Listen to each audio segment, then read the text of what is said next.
everybody. This is Robert Burke, and welcome to When to Play. Today, we are going to be talking about Sheriff of Nottingham.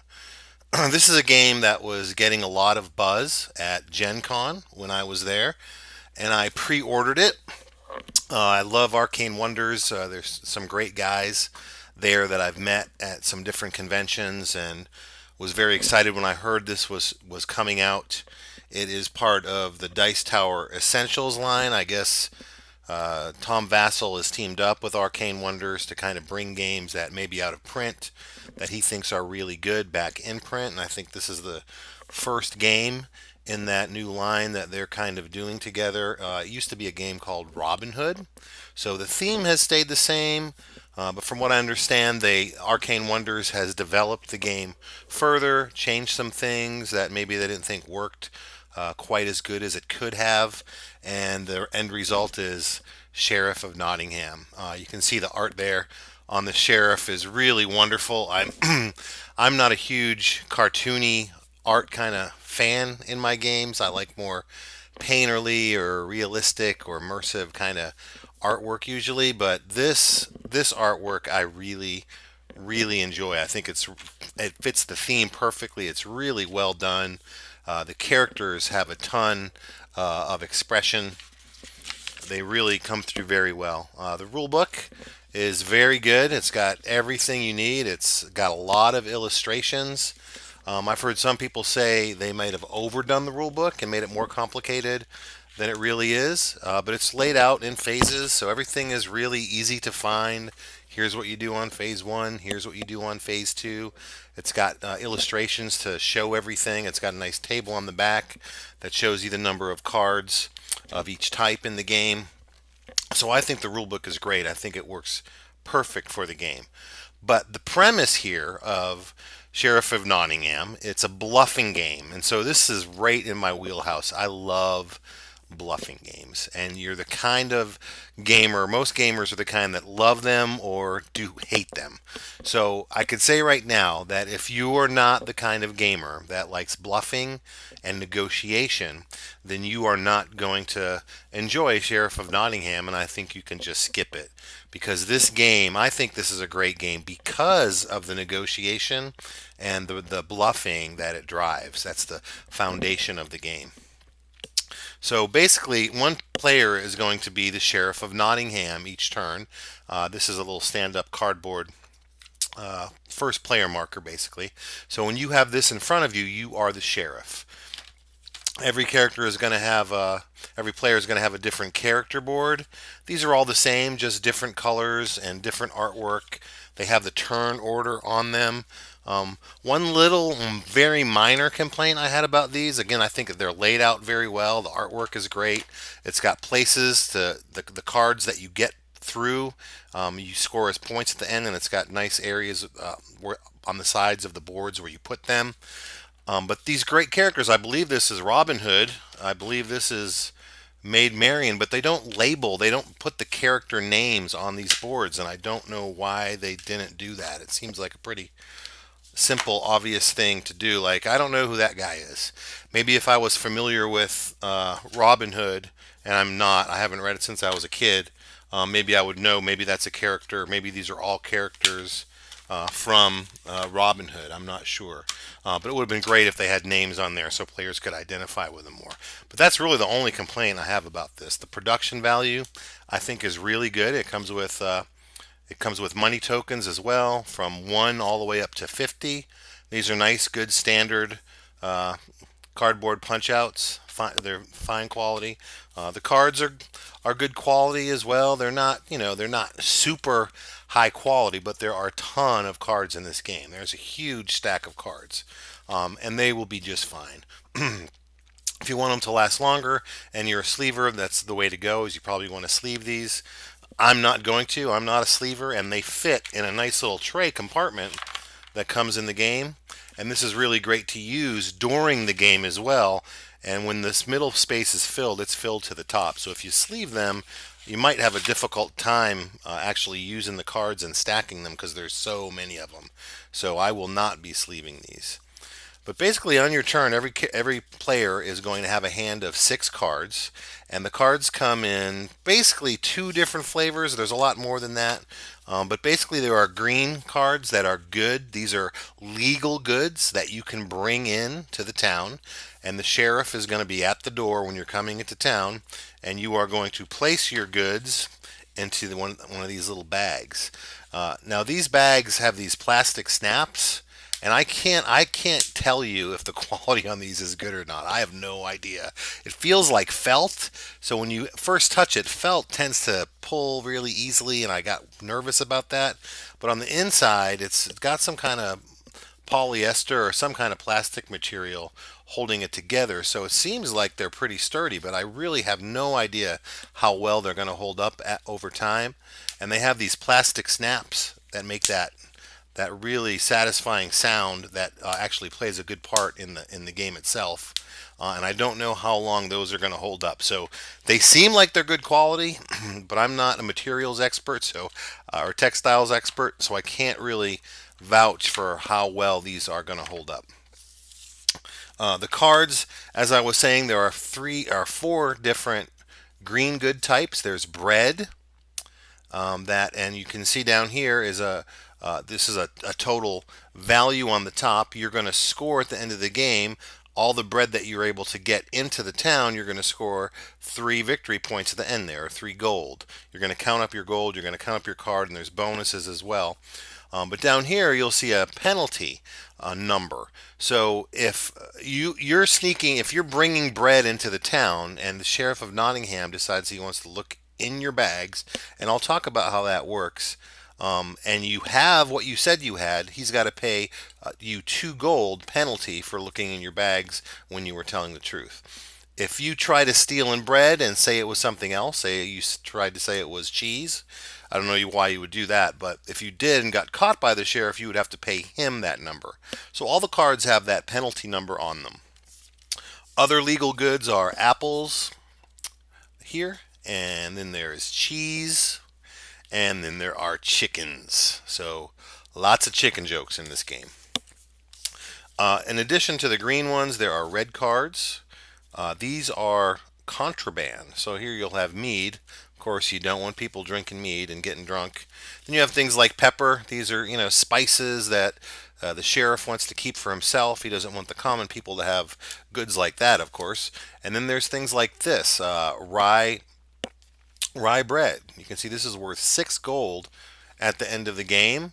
It's got a 4 penalty, and you will see that it counts as 2 bread at the end of the game. So if you're able to smuggle this in, this will count as 2 bread at the end of the game. And that's important because whoever collects, you can see here on the player sheet, there is bread here. Whoever collects the most bread at the end of the game, when the game is over, if you have the most bread, you are going to score 15 additional victory points. And whoever has the second most is going to score 10. So you're going to have a bread king, a chicken king, and a cheese king, and an apple king at the end of the game, and that's going to be extra victory points. So you are kind of trying to smuggle in collections, so you have the most of something, so you can capitalize on those bonuses. But also, getting this contraband is very tempting. Getting this through the gate is tempting because it's worth a lot more. So if you can smuggle a bunch of contraband in, you're going to be in a good position. So how the game works, it's very simple. The first thing you're going to do is you're going to discard any number of cards that you want from. You're going to have a 6-card hand to start. You can discard cards, and you got to discard them face up in the 2 outside areas of the discard piles, and here or here. Then you're going to draw. Well, I'm sorry. First you discard and place them face down. Then you get to draw.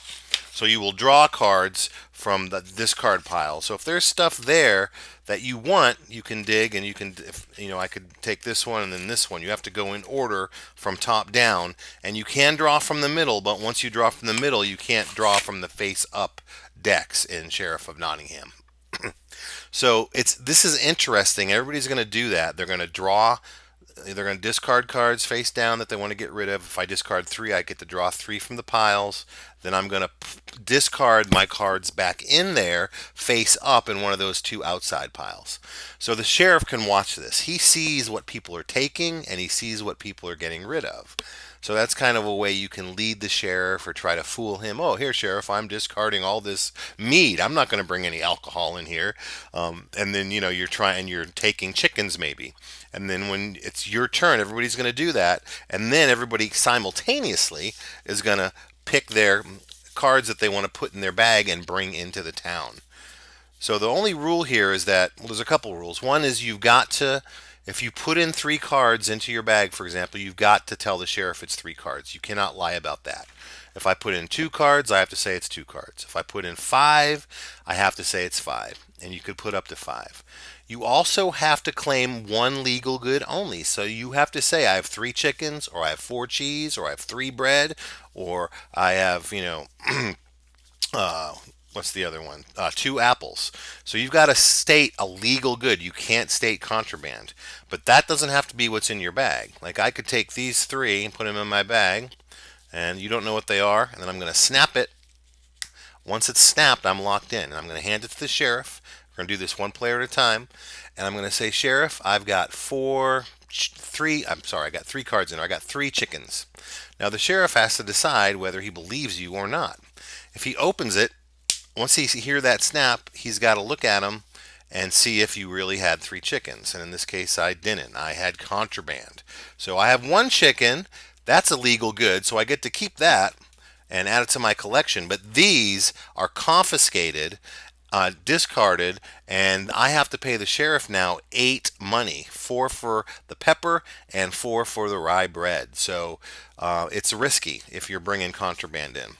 If he believed I had chickens and let me through, then I would have gotten that contraband in and I would have placed them face down. I would have placed the chicken face up, but the contraband face down, and then the sheriff would know, oh, he got one by on me. So it's a very interesting, it's immediate gratification. You're going to know every single turn if the sheriff got one, if you got one by on the sheriff or not. After everybody goes like that, then the sheriff is going to pass, and the next player in line is going to be the sheriff. What makes the game especially interesting is the negotiations that can happen. And of course, this is going to change depending on your group. If you have a group that's outgoing and likes negotiation, this is a must-have game. I believe it is an essential game for those kind of groups. Because you can say, sheriff, I have three chickens, and I do have three chickens, but I'll give you two if you don't check me and you check, if you check Alice instead. So you can bribe the sheriff with cards or with money. I could say, hey, I made a mistake. I put a crossbow in here by mistake, but I'll give you the crossbow if you don't check me. And you can add it to your collection. You can do things like that. So very interesting. You can make promises of uh, future deals. You could say, all right, well, sheriff, if you don't check me this turn, I won't check you next turn when I'm sheriff. But those future kind of deals are not binding. So, that kind of stuff, that sets up a lot of opportunities for a lot of fun, a lot of lying, a lot of bribery, a lot of catching people in a lie, getting one over on your friends, and that kind of thing. The theme, I think, is very well integrated with the Sheriff of Nottingham. When you're the sheriff and somebody gives you this bag and you're holding this bag, you really have that feeling like, do I really believe you? Do you really have three chickens in here? And you can look them in the eye and you can ask questions and you can take it as far as you want. And the more creative and outgoing the group is, I think the more fun this game is going to be. So who should play Sheriff of Nottingham? I think, like I said, prime targets here. If you like bluffing games, if you like negotiation games, it really is an essential thing. If you don't, then it's not essential. It should not be part of your collection. If you don't like bluffing games, you will not like Sheriff of Nottingham. But if you do, you really should have this because it really is one of the better bluffing and negotiation games that I've seen out there. And this is something you can play with gamers, and it's something you can play with your family. My family is going to love this. I haven't had a chance to play with my children yet, That's going to happen soon, but I know that they are going to love this game because they just love games like this. And it's very easy to pick up, and it takes an hour or less. You just play until every player has been the sheriff twice, and it's over, and you count up your money, and whoever has the most money wins. So, as we usually do, let's look at Board Game Geek and see what people have been saying about the Sheriff of Nottingham. We'll look at some comments from people who've rated the game a 10, and then we'll look at some comments from people who've rated the game low. All right, so I'm looking on Board Game Geek here at ratings. Now, the game, it's a brand new game, right? So only people who have played it at Gen Con or picked it up at Gen Con, I think its official release date is early October, I think. But it doesn't have a rating lower than a 5 right now. And the folks that labeled it or rated it a 5 did not leave any comments. So that's not helpful. The lowest rating that has a comment is a 6. So, I mean, I've got to be truthful here, though, when I say the total number of ratings so far is only 67. I think you're going to see this game is going to get a lot of ratings, though. I think this game is going to do very well on the market. But Douglas says, and he rated a 6, this is the lowest comment rating that's out there now. He said it was fun, but I'm pretty sure that it had more to do with our group of untrustworthy fellows than the game itself. Literally, I feel like you could be playing a game of do I have a quarter in my hand, and it would have been as fun. It's a game of lying to your friends and hearing him snap open a pouch and try to catch you dead to rights. Then he says the cards are awful. Yeah, the cards aren't the best, but I think they're fine. I think the quality is fine for what the game is.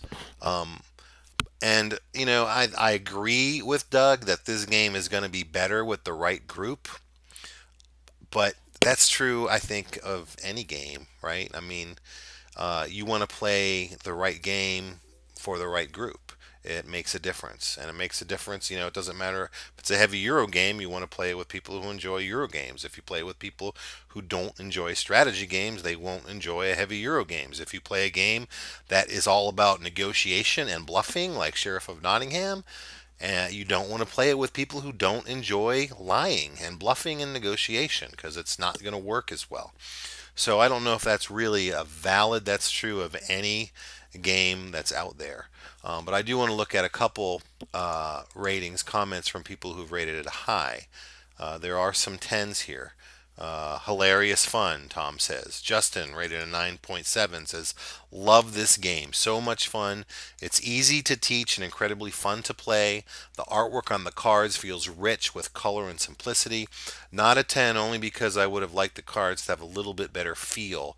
It is a minor complaint. And the snaps on the bags feel like they may not last long, seeing as the game is going to get a ton of plays. If you have fun, non-boring group, if you have a fun, non-boring group, then get this game. And that's a great recommendation. I think if you are a family, I think this is a great game for a family, as long as you're not the kind of parent who has an issue with lying even in a game setting. I don't have any trouble with it because it's in a game setting. It's a fantasy world. You're trying to bluff your way past the sheriff with the goods that the sheriff is trying to keep for himself. You're trying to get him past that mean sheriff, so you can score your points. So, but if you have a problem with that part, then it might not be a family game for you. But that's the only issue I would think anybody could have with this game. I think my family is going to love it. And like Justin said, it's very easy to teach. It's very simple. The rule book lays it out, and you'll be playing it very quickly after you open the box. Um, so I'm Robert Burke. I hope this review was helpful for you. My final thoughts, I would say when you play this, I would play this with a family. I would play this when you have about an hour to kill in your game group, when you're in the mood for something light, some bluffing and negotiation, to get some laughter going. This is a great game for those situations. And I would pull this, and I'm going to pull this out with non-gamer friends and see how it goes over. I think it might be one that actually works. So I'm Robert Burke. I highly recommend this game. I think you should get it. We've had a ton of fun with it, and I think it's going to be hitting our table a whole lot. Thanks.